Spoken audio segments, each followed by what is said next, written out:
Kerala Persian വാസ്തുശില്പകലയുടെ പ്രതീകമാണ് തലശ്ശേരിയിലെ ഓടത്തിൽ പള്ളി. പുണ്യമാസമായ റമദാൻ എത്തിയതോടെ നൂറുകണക്കിന് വിശ്വാസികളാണ് നൂറ്റാണ്ടുകൾ പഴക്കമുള്ള പള്ളിയിൽ പ്രാർത്ഥനയ്ക്കായി എത്തുന്നത്. മലബാറിലെ പ്രസിദ്ധ മുസ്ലിം തറവാട്ടിലെ കെ.ഇ. കുടുംബാംഗമായ മൂസാക്കയാണ് പുരാതനമായ ഈ പള്ളിയുടെ സ്ഥാപകൻ. തിരുവിതാംകൂർ രാജവംശവുമായുള്ള അടുത്ത ബന്ധവും ടിപ്പുവിനെതിരെ പോരാടാൻ ബ്രിട്ടീഷുകാരെ സഹായിച്ചതും ഈ കേരള പേർഷ്യൻ വാസ്തുവിദ്യയുടെ സമന്വയ രൂപീകരണത്തിന് നിർമ്മിതിക്ക് മൂസാക്കയ്ക്ക് ഏറെ സഹായകമായി. താഴെ നിലയിലുള്ള ചുമരുകൾ മാത്രമേ കല്ലുകൊണ്ട് നിർമ്മിച്ചിട്ടുള്ളൂ.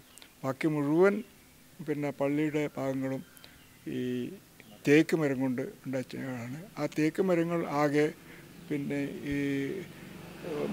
പാരിതോഷികമായി കൊടുത്തിരുന്നത് തിരുവിതാംകൂർ രാജാവാണെന്ന് പറയപ്പെടുന്നുണ്ട്. ക്ഷേത്രങ്ങളെ അനുസ്മരിപ്പിക്കുന്ന നിർമ്മാണ രീതിയും താഴികക്കുടങ്ങളുമുള്ള ഈ പള്ളി 1792 നിർമ്മിതമായി എന്നാണ് കണക്കാക്കപ്പെടുന്നത്.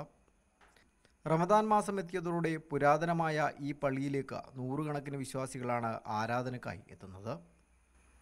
ന്യൂസ് 18 കണ്ണൂർ.